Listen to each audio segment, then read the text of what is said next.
tool for self-defense for the times that we live in, times of social unrest, social breakdown, things that are happening all around us that we can all see. Whether we blame it on this or blame it on that doesn't really matter. It doesn't matter what's causing it. What matters is that you defend yourself, that you adopt a self-defense mindset. You become your own first responder. And the self-defense cane is my first choice because you can take this with you everywhere you go. The Americans with Disability Act says that you can take this medical device everywhere you go. And the HIPAA laws here in the United States say that no one can question your need for it. That's your personal privacy. That's your personal privacy related to your health care. So the HIPAA laws cover why you carry it, and the Americans with Disability Act says you can take it on a train, on a plane, on the bus, you can take it into the airport, anywhere and everywhere that you go. So I wanted to show you first, my first choice of canes. I've been teaching self-defense for a long time, cane self-defense for many, many years, to a lot of students all over the spectrum, all over the country, all over the world really. And some have more mobility, some have less, some are in wheelchairs, some are able to walk around with one cane, and then they use a second cane to defend themselves very effectively, or they don't need a cane at all. You might be in that position where you don't need a cane for mobility, but you choose it as a perfect gray man option because, again, you can take it everywhere you go. So I want to show you the Cane Masters canes. These are designed specifically. They have a wider crook right here. They're usually made out of oak or hickory. My personal favorite is hickory. If you want my recommendation for a cane, go 7/8 inches in hickory, and you're not going to go wrong. But Cane Masters canes, in my opinion, are the gold standard. Good evening, everybody. Good evening, Ian. Good evening, Matthew. It's good to see you. Matthew, we'll see you online in Zoom tomorrow. Studer, good afternoon. It's good to see you. Yeah, from the upper Midwest, Studer's here. Studer, hopefully we'll get you online soon in our Zoom call. I'm going to send you a link. Anyway, so these are the Cane Masters canes. I wanted to show you just a couple of self-defense techniques. When you adopt the mindset of personal protection, becoming your own bodyguard, your own sentinel of self-defense, you have a self-defense mindset, you want to think about principles. And the principles of self-defense are pay attention to what's happening around you. Always think about paying attention to what's happening as it's happening. We call that situational awareness. Keep your phone in your pocket, keep it in your bag, carry your cane, be in an alert posture, look, think, see what's happening, get into a better position. In this case, I always put one cane in front of me. If the cane is here and he comes in fast, I can stick it into his face very quickly. I can bring this through here, I can bring it back here, bring it down, and rip off the top of his head for self-defense. Studer, thank you very much for that super chat. But a personal protection device has to be able to be employed very quickly. Something like this up between the groin and then down over the top of his head, coming up against the side of his body or the side of his head for self-defense, into the ribs, into the legs. You can use this Cane Master self-defense cane very effectively because they're extremely strong. They have a patented process. They've been around for 20 plus years. Again, I think it's the gold standard of self-defense canes. And it's a good looking cane too. This is the Dojo training cane. This one's less than 50 bucks. The links are below. This one, well, I think this was like $170, $180, a little bit more expensive, but it has a lot more features that a lot of people are going for and has this nice thing that goes around your wrist, the back of your thumb, put it here, and then it's not gonna come out of your hand. If they do happen to rip it, it's gonna pop off your thumb and you'll be able to do that. Studer, it might be my network. Studer says bad network. My network's been really slow. So let me know if it's really glitchy. Put that in the comment section below.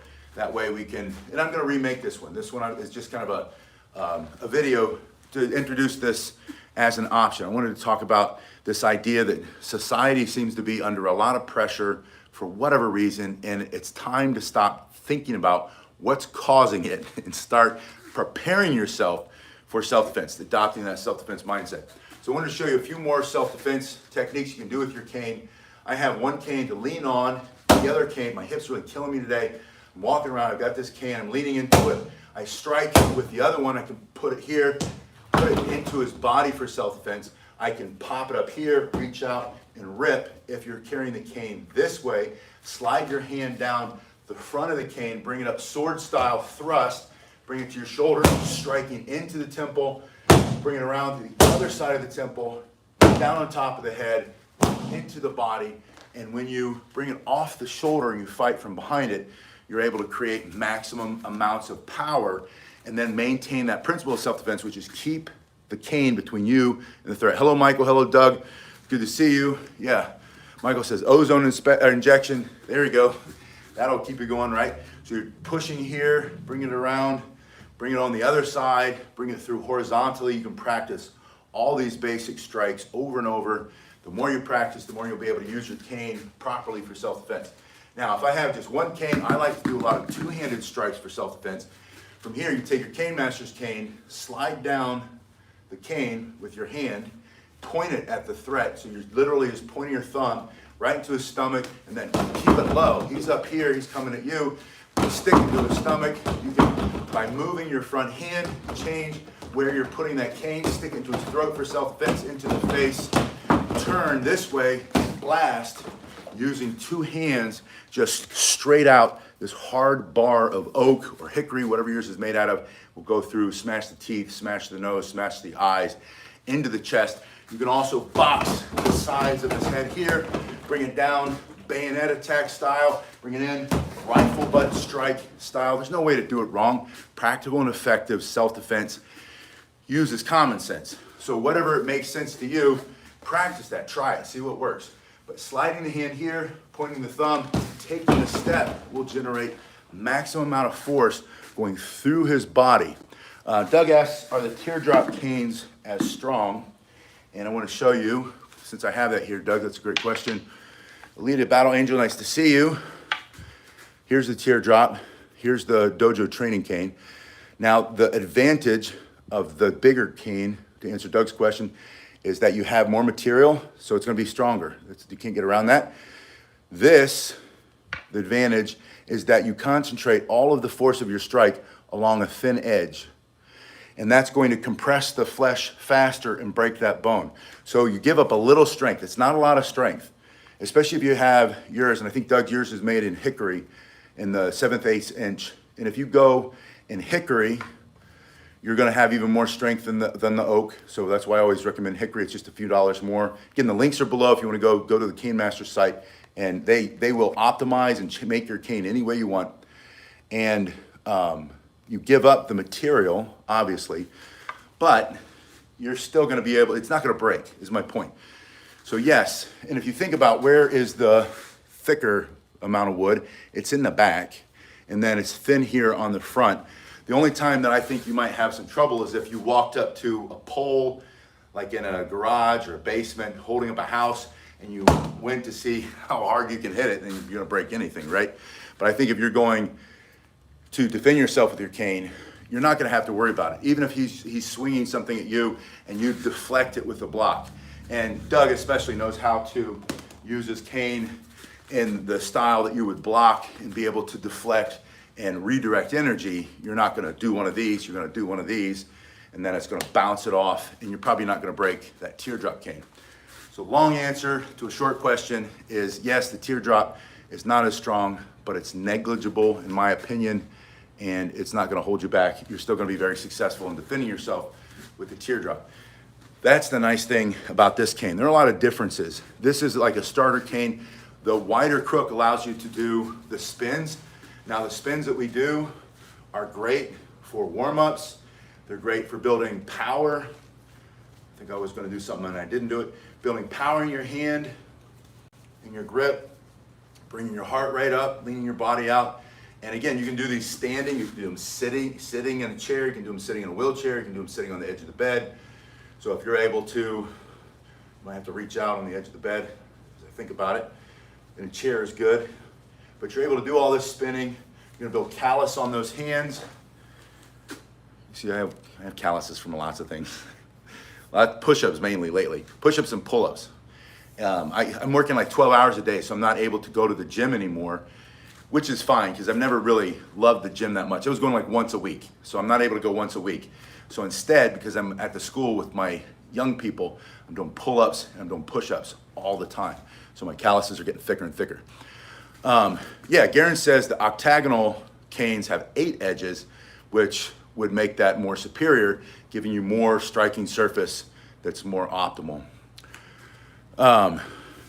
Yeah, Doug asked, can he use the butcher's block oil on his canes? Doug, I use that oil on all of my weapons now. I don't use anything but butcher's block, especially since one of you told me that the boiled linseed oil is mostly not linseed anymore. It's a petroleum product and it's got heavy metals in it.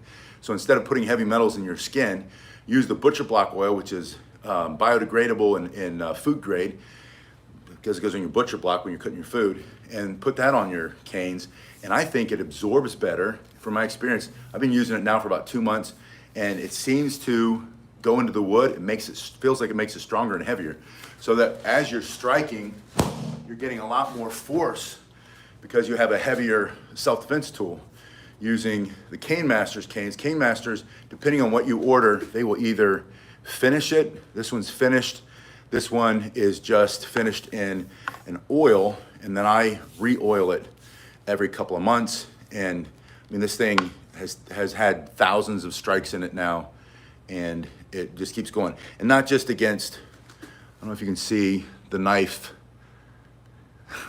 we took it out a couple times. We've used it, and it's all over. There are knife strikes all over that thing. We've used it practicing against live blades to kind of pressure test some things. Not full speed, I'm not stupid. I don't want to get sliced up, but just seeing how well this does against the blade. And as you would expect, if you're doing it right, it's not like chopping it through or anything. It's stopping, and then later you go back and you sand it down. But I don't know if you can see that or not. Anyway, lots of nicks and scratches, but that's why I have two. I have this one for my everyday training. And Doug asked, does the butcher's block oil have to be ordered? I get mine at Lowe's. I know they have them at Lowe's, and they have it at Home Depot. So I know if you're here in the States, you can get it at those two places. They probably have it at Ace Hardware too, if that's what you have in your neighborhood. The green hardware store, I can't remember the name of it. I don't know if they have it there. I know they also have it at Tractor Supply. I've been going to the Tractor Supply a lot lately. They just built one, and I like that much better than going to the other big box stores. So if you're looking for a self-defense tool because you have adopted this fitness mindset, or if you're looking for a self-defense tool because you've adopted the self-defense mindset, you want to be your own personal protection agent, you want to be your own sentinel of self-defense, then think about the best self-defense tool for the times that we live in, which is a Cane Master self-defense cane. Having something like this that you can take anywhere and everywhere you go. I have a field trip coming up. I'm gonna be getting on the train. I know they won't let me take anything that I carry. And I also carry, because this is gonna come up in the comment section, that this is the best self-defense tool. And it is for some people, especially if you have the right kind of training and you know how to use it, and you know the laws involved with it, and you're prepared mentally to use it, and you know the right situation. But there's so many gray areas. There's so many times when this is inappropriate. It's just gonna get you into the kind of trouble you can't get out of.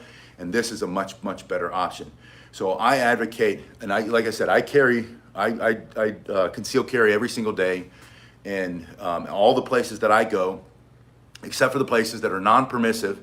You can't take it into a public school. You can't take it into, you can't take it on the bus. You can't take it on any plane, right? You can't take it through TSA. Can't take it into a courthouse.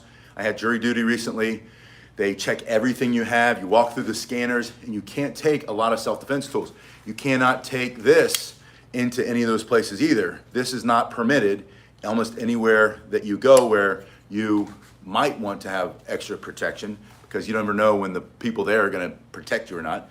But you can take this anywhere you go. And it works against multiple attackers. It's great against the bigger opponent.